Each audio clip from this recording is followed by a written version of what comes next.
Still Poddable, still Poddable. Boston Celtics, still Poddable, still Poddable. Oh yeah! Still Poddable, still Poddable. Boston Celtics, still Poddable, still Poddable. And a 19. Beat Rob, Jim, Packaging King. Still Poddable, still Poddable. The Caesar on the court to get another ring. Still Poddable, still Poddable. Everybody in the chat now sing. Still Poddable, still Poddable, still Poddable, still Poddable. The Boston Celtics, still Poddable, still Poddable. Oh yeah! Shut your ass up, You guys always happen here.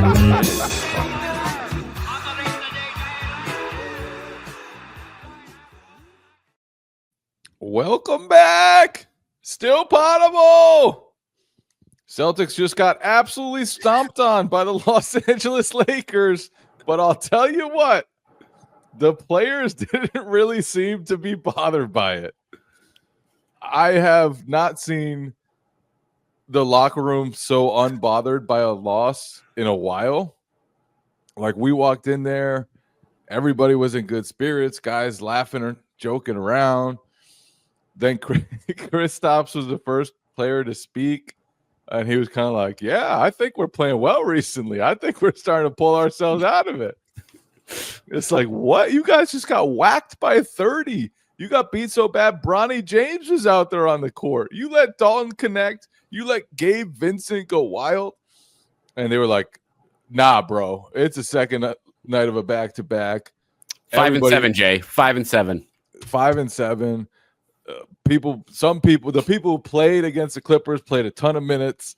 People are banged up, and they were ready to just throw that result in the trash and move on from it. And they were not deterred. I can promise you by that loss. Yeah, it was pretty. I don't know if it's wild. Again, this is kind of where this team's been at for over a month now. And it is. This was a scheduled loss. Now, the fact that it was a Lakers game made me think, like, well, they'll get up for the Lakers. Like, they got fresh legs coming in. Drew Holiday, Porzingis, Al Horford. Tell you what, the fresh legs didn't do much for Drew Holiday and Al Horford in this game. Porzingis looked good. Jaylen Brown looked good at points. Everyone else, pretty much across the board, did not look good in this game.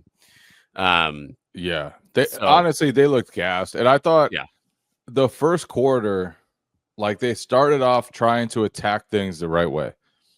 Like, Jaylen Brown was getting guarded by Anthony Davis, and he was trying to make Anthony Davis pay from the perimeter.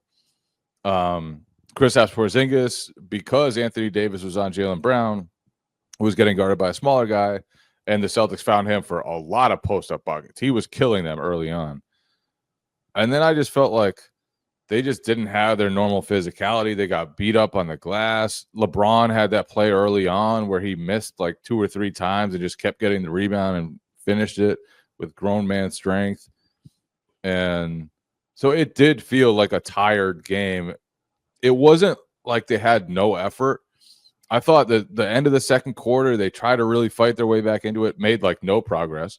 And then the third quarter started, they really ratcheted up the defense. I thought their defense was great for a little while. Derek White swatted Austin Reeves. Kristaps Porzingis had a great block of Anthony Davis on a drive. They just couldn't sustain any momentum. They missed 4 straight free throws between Tatum and Brown. They went scoreless for like almost 5 minutes. It did feel like a tired team, a team that's been through a lot. And that said, like, the concerning part is that Derek White and Drew Holiday have just kind of fallen off 100%. Lately. That's what they need to figure out. Because it is like, because the upside of this night, like you said, like the starting 5 when they were together in this game were good at the beginning of the first and third quarter. It was the rest, everything else, to like any other combination in this game, and Derek and Drew were first and foremost among that. Derek White, I was looking it up. I think he has shot like under 40% in like 8 of his last 9 games or something like that. And it's not just that. He's not even involved. Right. It is. It's like, and even It's like he's doing nothing. yeah, exactly. He's not putting his imprint on the game at all. I wouldn't be surprised. And he was like really limping after the Clippers game, like just looked kind of hobbled.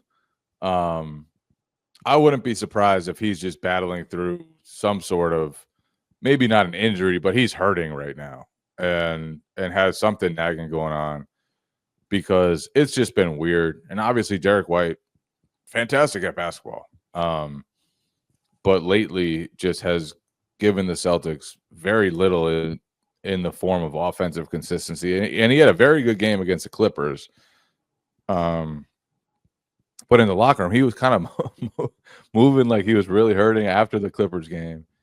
And then the next night he comes in and lays a dud. And I would not be surprised if he's dealing with some injuries. And he's like an Iron Man. He just plays through anything. He always wants to be on the court. He's not going to complain about anything. He's not even going to bring up anything as an excuse. Like, that's just who Derek White is. But I think I'm at the point where it's like he's probably going through something. Yeah, it certainly looks like it. I almost hope he is, because that would better explain what's going on. If he's not, then it's like that's not where you want him to be. And then Drew Holiday, he didn't play last night, but he did play the other back-to-back last weekend, 4 in 7 nights for him overall, and he just looked like he had nothing. He missed some bunnies. He killed them in the stretch when they were like coming back in the third quarter. Yeah. He missed a wide open layup where I think he heard LeBron's footsteps behind him. He had a bad turnover that led to a Lakers bucket the other way. Like, you can't have those plays when you're trying to come out of a 19-point halftime deficit. And he was, I actually thought his defense was pretty good. Like, he played LeBron in the post tough. He played Davis in the post tough. I thought he was pretty good defensively, but offensively it was just, he was smoking layups and just didn't really have it. Prize Picks is the best place to get real money sports action. With over 10 million members and billions of dollars in awarded winnings, Prize Picks has made daily fantasy sports accessible to all. You just pick more or less on at least 2 players for a shot to win up to 1,000 times your cash. Run your game all season long on Prize Picks. The big game! The big game! You guys know the game. It's big. It's almost here, and it's now or never. Don't miss out on the last football game of the season with Prize Picks, the best place to win cash while watching the big game. Prize Picks is giving away a free pick for that huge game where one of the starting quarterbacks will only need 1 yard to win. If you're correct on at least one more stat projection, you can win real cash. So sign up today and get $50 instantly when you play $5. You don't even need to win to get the $50 bonus. It is guaranteed. Download the app today. Use promo code CLNS to get that $50 instant bonus after you play your first $5 lineup.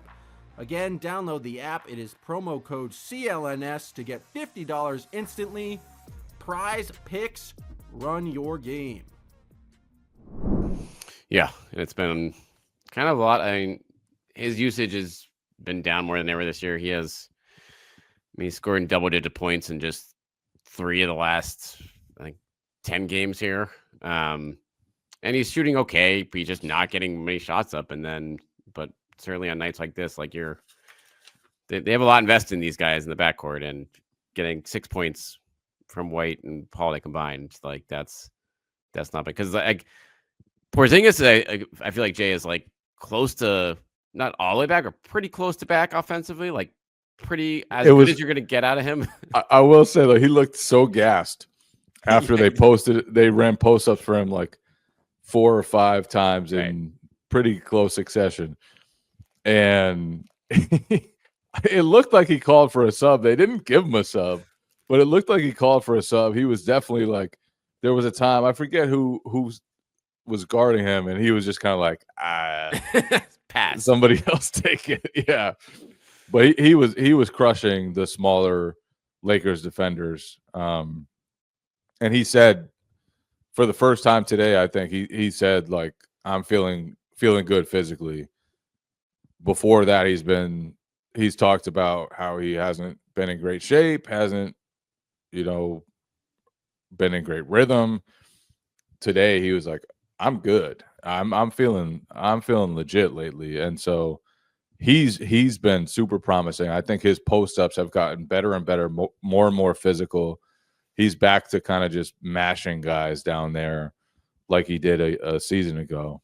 But yeah, the backcourt, and Drew Holiday had stretches like this last season where it was just kind of like, why is he doing nothing? Why are they not giving him the ball? When he does get the ball, like, why is he doing dumb shit? But now, like, the concerning part is that he's a year older, and if this is the sign of an early sign of slippage, then that's a problem. Yes. But like Derek White, I don't think you should ever be concerned about Derek White. Water will find its level there. But with Drew, you do worry. Like, he's, I think, 34 years old now. He's played a lot of games, played on the USA team, played deep playoff runs, and it's like basketball. Yeah. But I also think, like, they need to do more to get those guys involved sometimes.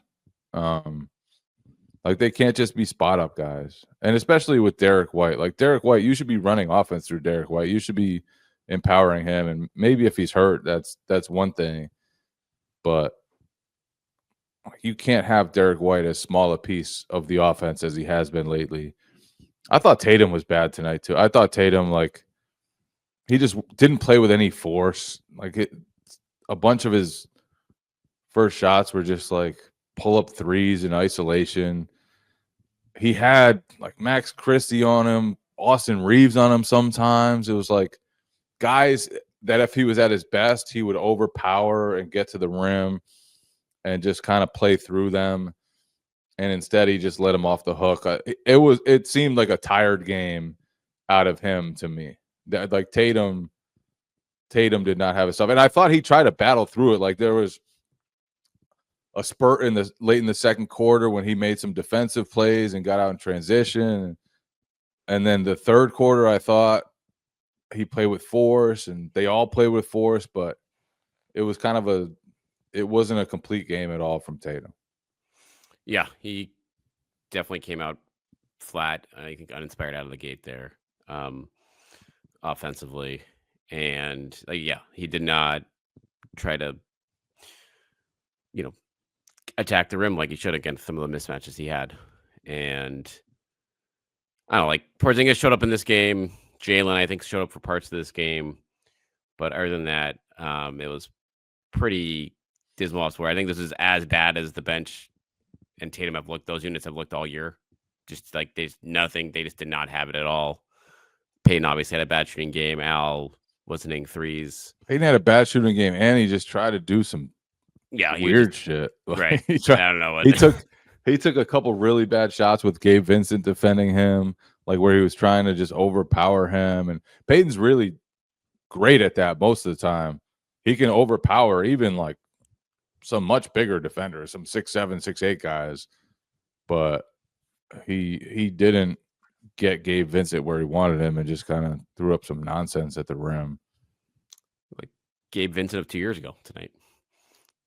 Gabe Vincent was back. 2020. It is fun. Like, so many guys who have not shot well at all this season have just torched the Celtics. Yeah. And it's uncanny. Like, seriously, like, guys how many guys over the last 2 or 3 weeks have set their season high and made 3-pointers against the Celtics? Gabe Vincent tied his season high. DeJounte Murray tied his season high, I think, in the first quarter, surpassed his season high in the first quarter. And those aren't the only two examples. Like, that, a bunch of guys who have not made shots all year have made shots against the Celtics recently. And that's part of the game they play. That's part of the game good defenses should play, is like We want the ball going to the guy who hasn't made shots. We want the ball going to a guy who has been inefficient from beyond the arc. And for whatever reason, a lot of those guys have just really punished them for that strategy lately. That said, like, you have to make guys uncomfortable. They didn't do that to the Lakers. I thought, especially in the first half, they let guys get comfortable in transition. LeBron had some easy buckets. Dalton Connect got some easy threes. It was like Reeves. Yeah, Reeves he got it going, and Joe said it after the game. He's like, they thrive in transition. They thrive on offensive rebounds. We let them do both. And You I felt like Joe Joe's with the rebounding right now, or you think that's just a byproduct of where they're at in the season, like for energy wise? If it's not their rebounding is part of that equation. Yeah, I'm not ready to be worried about their rebounding. Like, they've been great defensive rebounding for years now. They're ninth, I believe, so far this season, which isn't great, but still not a glaring issue. They fell to 10th after today. I just refreshed NBA.com stats. So I'm not like super worried about it, but it's definitely something that can be a problem when they're not fully locked in. And feels like it's been more of an issue. Like, yeah, they're 24th in defensive rebounding rate over the last 15 games. Yeah, that's glaring. That's pretty. But I think it's because like the defense hasn't been up to par. They honestly haven't been locked in for a while. I do think they started to like pick it back up defensively a little bit. I don't think the Clippers game was a good example of that, but the Warriors game, they were great defensively. The Hawks game, as bad as it got at the end, execution wise, they were great defensively. But you don't want to like measure like such small increments of progress for the defending champs. It's almost embarrassing. Right. So, and those teams they play, like the Warriors, that team was a shell of itself, and same with the Clippers. Like those are, and the Hawks, they had most of their buys there. But it is like when they're making progress in these games, it's like, oh yeah, they blew out the Warriors, but like the Warriors had 4 rotation players were out, so there certainly haven't been many signature wins against good opponents during this stretch. I will say the tenor around the team has kind of changed. Like, I feel like a lot of the times, and maybe I'm just misguided here, but I feel like a lot of the times the locker room knows, even before like the stats start to show it. If there's a concern, the locker room knows. And if things are starting to feel better again, the locker room knows. And like Joe after the Warriors game was like, it wasn't just tonight that we've shown signs of progress. Like that Atlanta game, we defended them as well as we have. And then Kristaps tonight was like, we're close, guys. he seemed excited about where they are, how they're progressing. And so I don't want to say Celtics are back. They're going to just throttle teams now. But also I do believe that the locker room often knows first. And they did not seem at all worried about tonight's loss. Schedule loss. And that's understandable for that. Like that's as close to a schedule loss as you're going to get in the NBA. Like 5 and 7 nights, overtime last night. I'll say that, and you give them the benefit of the doubt on that for what they've done last year. But now I look at these next 10 games. They've like no more back-to-backs. Like you're playing every other day, so they should have full board. Obviously, maybe injuries will come up here and there, but consistency needs to start now if they want to like be able to back up this talk about being close, because Porzingis is back. He's playing well. The starting 5 is playing well together again. So those concerns are gone, but the ups and downs are still kind of there, and they can be explained by the schedule here. But now that excuse will essentially go away in the next few weeks. Do you think some guys aren't playing aggressively enough because they're back healthy again? Like, Yeah, I feel like Peyton Pritchard, the first 2 months of the season, he was as bold and daring as you could get. He was pulling up for step back threes in transition. He was just like some of his shots like bordered on reckless. And the confidence was there. And that's what they wanted out of him. That's Right. what they needed out of him. That's why he was a sixth man of the year front runner.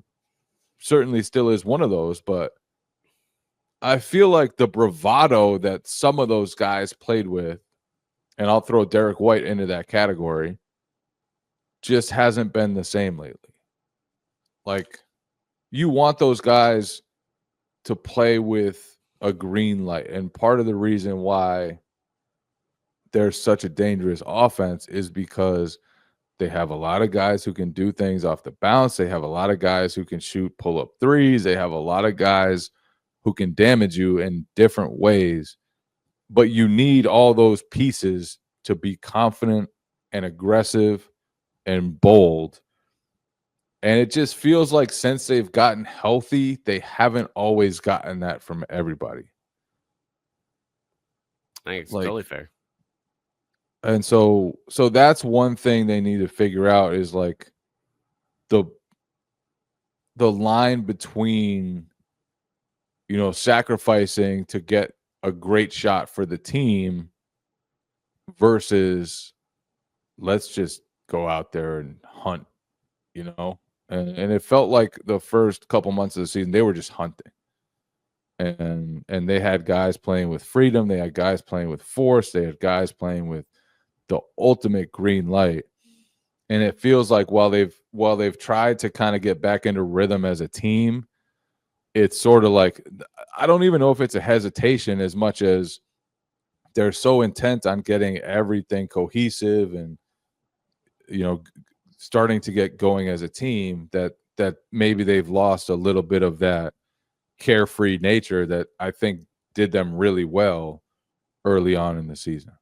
Game Time is the best way to get better value for your tickets for sports, concerts, comedy, theater, and more. They have all-in pricing where you can toggle and show everything up front with no surprise fees at checkout.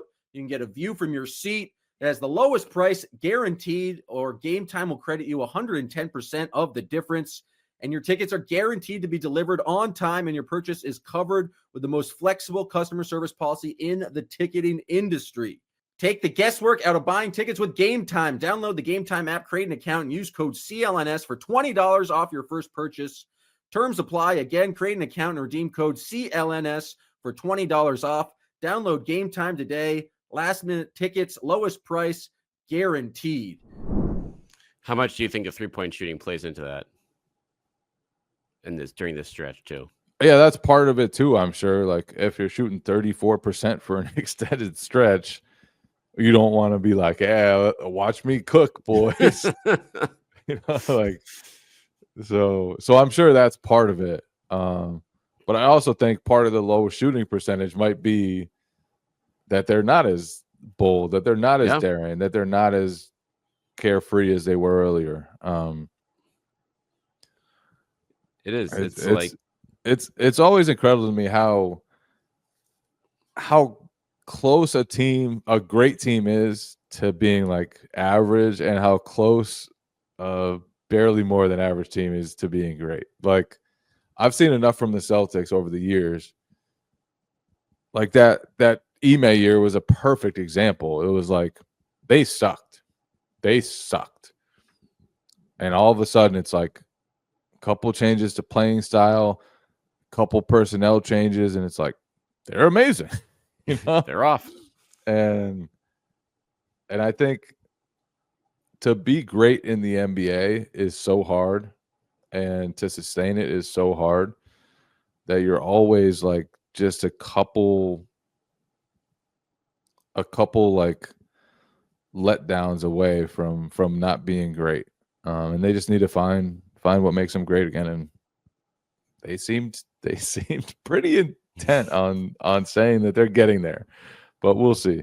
It was not the locker room I expected, honestly, tonight. No. I was stunned. Some laughing in there, even just guys. I mean, not guys that played, but just guys. It was very loose, very loose, which, like you said, is probably big picture a good sign.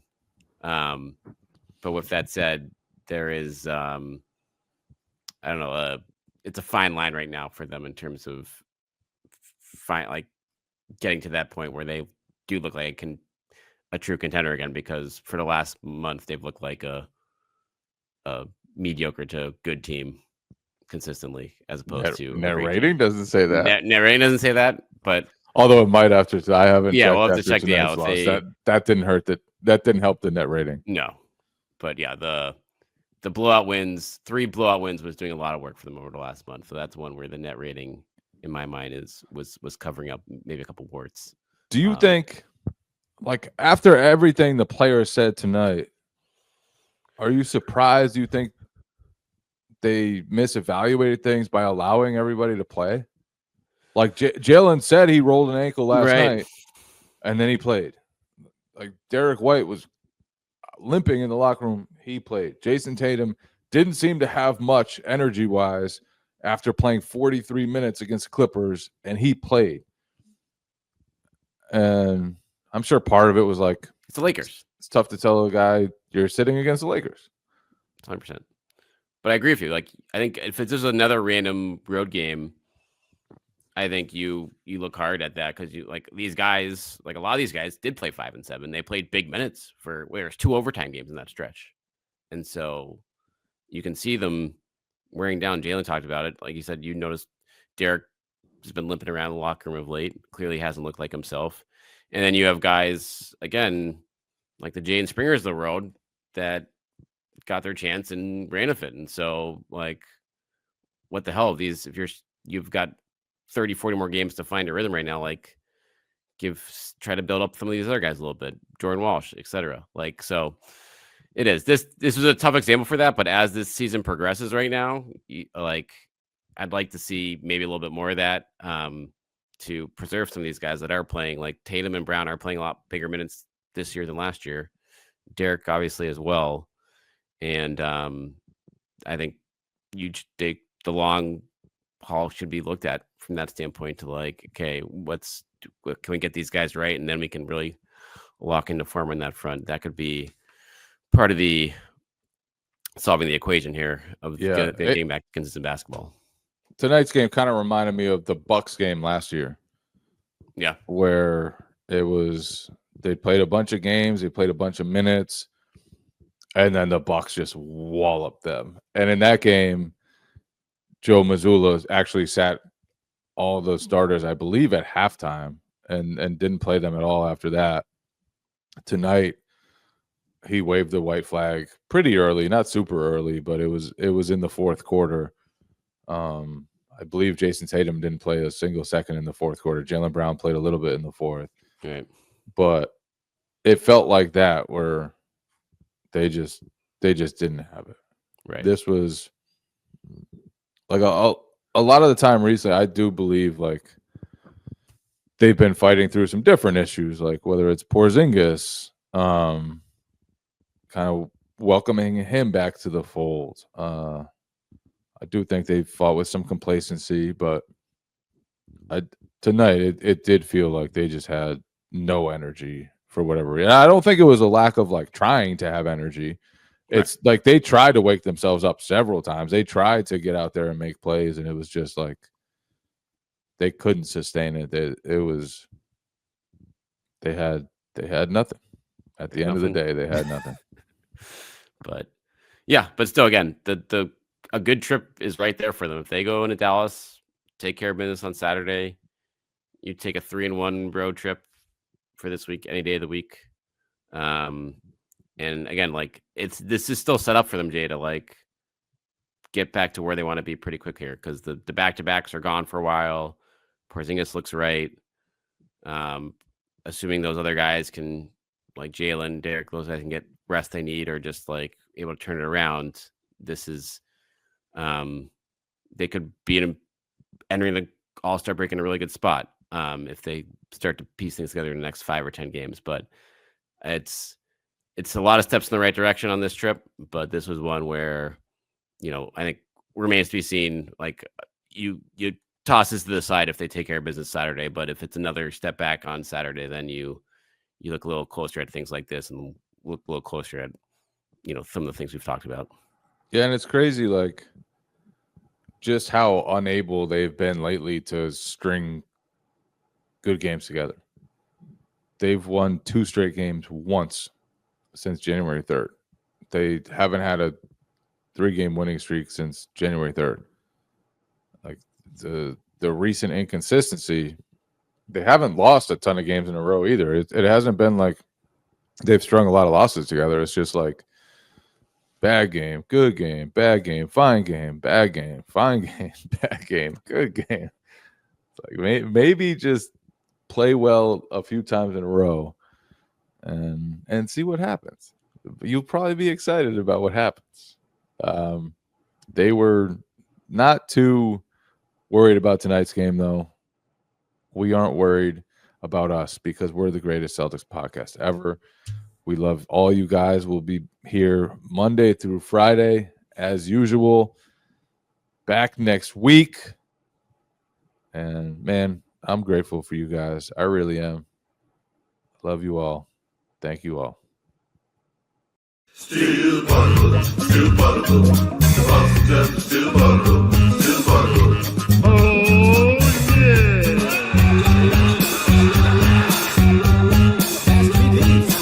Slow down from eating and drinking and all that wild stuff.